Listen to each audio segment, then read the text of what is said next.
नमस्कार दोस्तों, आपका स्वागत है। विस्पर रत्तू ने दोस्तों जीवात्मा जगत के नियम इस किताब में आत्मलोक के बूढ़ेपन के बारे में एक बहुत ही अच्छे से बात कही है। मैंने सोचा कि आज हम उस पर बात कर ले। उन्होंने इस तरीके से कहा है दोस्तों कि जो आत्माएं होती है, जो आत्मलोक में रहती है, तो मध्यम स्तर से लेकर मतलब चौथे लोक से लेकर अगर हम सातवें लोक की बात करें तो वहाँ पर जो आत्माएं होती है वो एक मतलब जिस तरीके से आत्मा या फिर एक इंसान जो होता है वो पृथ्वी पर जवानी के मतलब दौर में उसके जिस तरीके से दिखता है, ज़्यादातर आत्माएं वैसी ही होती है। लेकिन आत्मलोक में बहुत सारी ऐसी भी आत्माएं होती हैं दोस्तों जो बूढ़ी नज़र आती है।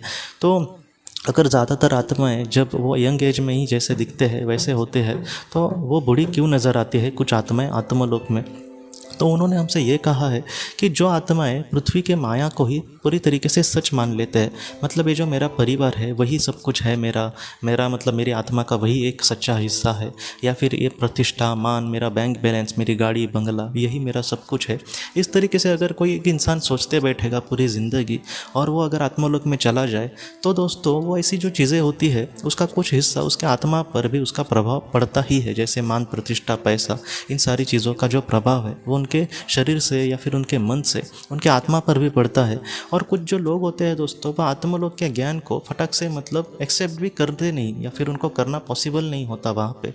तो ऐसे जो लोग हैं हो सकता है कि वहाँ पर वो हमें बुरे नज़र आए, मतलब ऐसे लोग जो सच है उसको एक्सेप्ट नहीं करते। आपने देखा होगा जैसे संत, आपको मतलब कोई भी आप संत लो, अगर साईं बाबा जी की हम बात करें तो ऐसे जो संत होते हैं दोस्तों वो जीवन की माया में फंसते नहीं हैं। उनको हम पंच पकवान का बहुत ही अच्छा खाना दे या फिर कोई सूखा चावल दे, वो आराम से मतलब दोनों चीज़ें वो एक ही नज़रों से मतलब देखेंगे और उसी तरीके से वो खाएंगे, मतलब वो चीज़ों में अटकते नहीं। लेकिन एक नॉर्मल जो इंसान है जो सारी चीज़ों में समझो बहने वाला है, उसके लिए वो ज़मीन आसमान जैसी बातें होंगी और उसके लिए मान, प्रतिष्ठा, पैसा, जीवन का जो सुख है, चैन जो है वो उसके लिए बहुत ही ज़्यादा मायने रखेगी। तो ऐसे वक्त में ऐसा जो इंसान है वो हो सकता है कि आत्मलोक में थोड़ा सा बूढ़ा हो।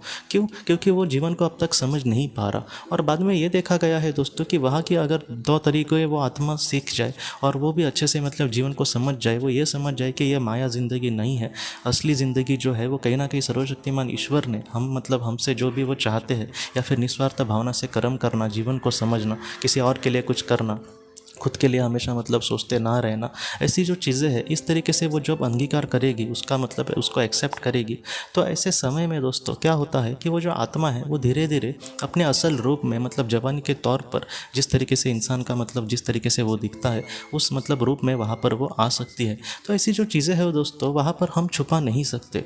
मतलब यहाँ पर पृथ्वी पर आपने देखा होगा कि बहुत सारे बुरे लोग होते हैं, लेकिन दुनिया के सामने मैं कितना अच्छा हूँ वो कहीं ना कहीं वो दिखाने की कोशिश करते हैं। लेकिन आत्मलोक में ऐसा कोई भी आत्मा हमसे कुछ भी छुपा नहीं सकती, वो जैसी होगी वैसे ही हमें दिख जाएगा। और वहाँ पर जो आत्मा के स्तर होते हैं उस तरीके से वो आगे आगे बढ़ती जाएगी। अगर हम छठे या फिर सातवें लोक की बात करें तो वहाँ पर बहुत ही पवित्र और बहुत ही ऊंचे दर्जे की आत्माएं रहती होंगी, और वो उनके जो विचार है वो उसी लेवल के होंगे, उनकी जो करीबी आत्माएं होंगी वो भी उसी लेवल की होंगी। तो इस तरीके से हमारे जीवन में दोस्तों हम इन सारी चीज़ों को, जैसे विस्पर रत्तू ने बातें कही है, तो वो तो आत्मलोक में जाने के बाद इन सारी चीज़ों को बहुत ही अच्छे से जान पाए। तो मुझे यही लगता है, और खुर्शीद भावनगरी जी को भी उन्होंने यही कहा था कि हम यहाँ पर आने के बाद ये सारी चीज़ें जान सके। लेकिन हमारे पास जैसे आज हम पृथ्वी पर ज़िंदगी जी रहे, तो हमारे सामने बहुत बड़ी एक संधि है, बहुत बड़ा चांस है जिससे हम इन सारी चीज़ों को बहुत ही अच्छे से जान पाए। जहाँ पर हमें पैसा, मान, प्रतिष्ठा इनके सामने इसके पीछे नहीं भागना, बल्कि हमारा जीवन का जो उद्देश्य है, निस्वार्थ प्यार है, हमारे अपनों के लिए मतलब बहुत कुछ करना, उनको खुशियाँ देना। मेरा कुछ अच्छा कोई चाह रहा है तो उसको मतलब उसके लिए कुछ करने की कोशिश करना। हाँ, आज हो सकता है कि मेरे सपने पूरे ना हो, लेकिन मैं अपने मतलब अपने जीवन में औरों के सपने पूरा करने के लिए निस्वार्थ भावना से कुछ कार्य करूँ, किसी के लिए मैं कुछ करने की कोशिश करूँ दिल से, और उससे कुछ भी ना चाहूँ। ऐसी जो चीज़ें हैं दोस्तों हमारे आत्मा के लिए बहुत ही ज़्यादा महत्वपूर्ण होती है। और विस्पर रत्तू हमसे यही कहते हैं कि आप इस तरीके से अपने जीवन में अगर जिएंगे तो आत्मलोक में आपका जो विकास है वो इतना मतलब हो जाएगा कि हम सोच भी नहीं सकते, इतने हम ऊंचे मतलब स्थान पर वहाँ पर पहुँच सकते। इसलिए हमारे जीवन में दोस्तों अच्छे कर्म से हम अगर आगे बढ़ेंगे तो हमारी आत्मा, उसके साथ साथ हमारी मार्गदर्शक आत्मा, पवित्र आत्मा, ये हमसे बहुत खुश होंगी, और इस तरीके से हमें अपने जीवन में मतलब कर्तव्य करके हम बहुत ही अच्छे से ऊँचे लोक पर और प्रगति पथ पर ज़रूर जा सकते। तो इसी तरीके से और इसी भावना से हमें अपने जीवन में आगे बढ़ना होगा दोस्तों। तो दोस्तों हम अपने अगली वीडियो में किसी नए विषय को लेकर मिलेंगे।